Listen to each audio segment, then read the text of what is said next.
اعوذ باللہ من الشیطان الرجیم بسم اللہ الرحمن الرحیم اللہم صلی علی سیدنا محمد معدن الجود والکرم وآلہ وسلم۔ سامعین و ناظرین اکرام، السلام علیکم ورحمۃ اللہ وبرکاتہ۔ آج کا موضوع یہ ہے کہ اپنے آپ کو اللہ کے حوالے کیسے کریں۔ دیکھیں، ایک تو آپ اس کی اہمیت سے واقف ہوں۔ جس نے بھی اپنے آپ کو اللہ کے حوالے نہ کیا، میں نے آپ کو کہا کہ وہ نقصان میں ہے۔ جس نے بھی سر اطاعت اللہ کے سامنے نہ جھکایا وہ نقصان میں ہے۔ اور میں نے آپ کو آیت بھی پڑھ کے سنائی کہ بلا من اسلم وجہہ للہ وہو محسن فلہ اجرہ عند ربہ ولا خوف علیہم ولا ہم یحزنون۔ جس نے بھی اپنا سر جھکا دیا اللہ تعالیٰ کے سامنے اور اس میں وہ مخلص بھی ہے، اس کے لیے اجر ہے اور ان پہ نہ کوئی خوف ہے نہ کوئی غم ہے۔ پھر دوسری جگہ سورہ الحدید میں ہے یہ مضمون کہ الم یأن للذین آمنوا ان تخشع قلوبہم لذکر اللہ وما نزل من الحق۔ کیا مومنوں کے لیے وہ وقت نہیں آیا ہے کہ ان کے دل جھک جائیں، دل نرم پڑ جائیں اور جھک جائیں اللہ کے سامنے، اللہ کے بارگاہ عزتی میں جھک جائیں، اور جو اللہ تعالیٰ نے حق سے نازل کیا ہے اور اس کے لیے بھی ان کے دل جو ہے نرم ہو جائیں۔ آج تو آپ عام طور پہ دیکھیں کہ ہمارے دل جو ہیں اللہ تعالیٰ کی ہدایات کے لیے سخت ہیں، یعنی اللہ کی ہدایت قبول کرنے کے لیے، رسول کا طریقہ قبول کرنے کے لیے ہم آمادہ نہیں ہیں۔ اس کی وجہ یہ ہے کہ ظاہر دنیا کا ایک دھوکہ ہے۔ ہم سمجھتے ہیں کہ یہ ایسا کرنے سے ہمیں نقصان ہوگا، حالانکہ ایسا نہیں ہے، اس میں فائدہ ہی فائدہ ہے۔ بہرحال آج کا جو موضوع میں نے بنایا ہے وہ یہ ہے کہ اپنے آپ کو اللہ کے حوالے کیسے کریں۔ دیکھیں، اس کے لیے ایک ترتیب کی ضرورت ہے۔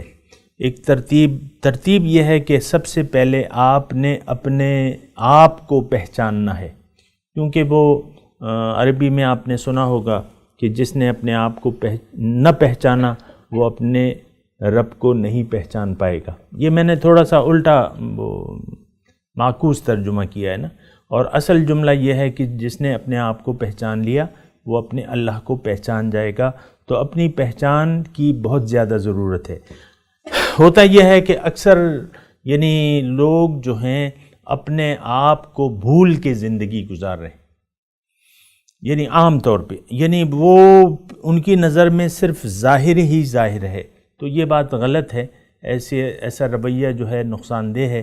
اپنے آپ کو آپ نے یاد رکھنا ہے۔ سب سے پہلے جو ہے اپنی پہچان، پھر مولا کے پاس آپ نے جانا ہے کہ مولا میں کیا کروں، میں کس طریقے سے اپنے آپ کو آپ کے حوالے کروں یا کیا کروں۔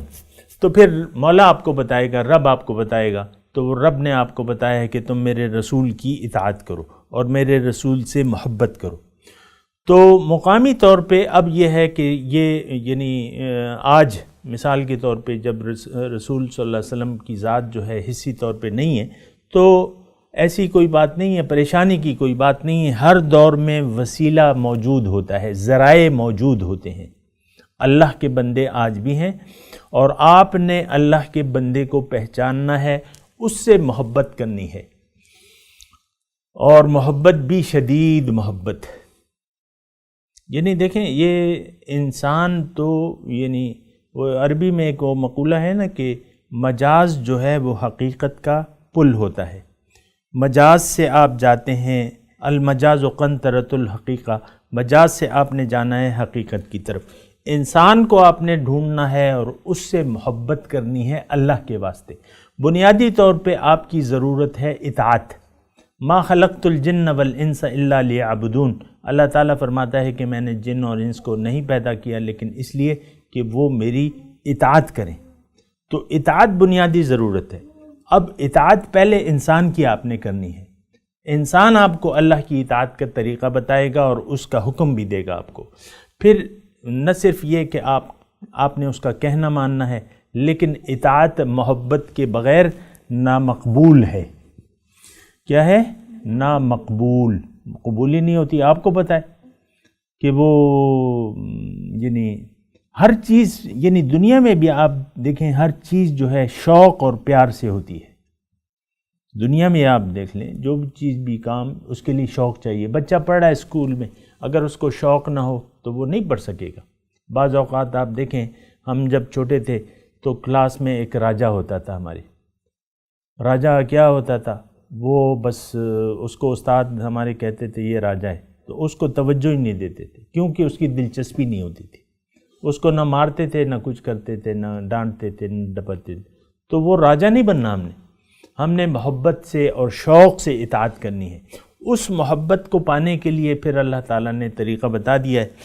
کیا کہ آپ جس دور میں جی رہی ہیں وہاں اللہ تعالیٰ نے اپنے بندوں کا بھی انتظام فرمایا ہے. یہ حدیث سے مضمون ثابت ہے. اور حضور صلی اللہ علیہ وسلم فرماتے ہیں کہ من مات ولم یعرف امام زمانہ فکأنہ مات میتۃ الجاہلیہ. اس کا ترجمہ میں اگلی نشست میں کروں گا. وآخر دعوانا ان الحمد للہ رب العالمین. مولاي صل وسلم دائما ابدا على حبيبك خير الخلق كل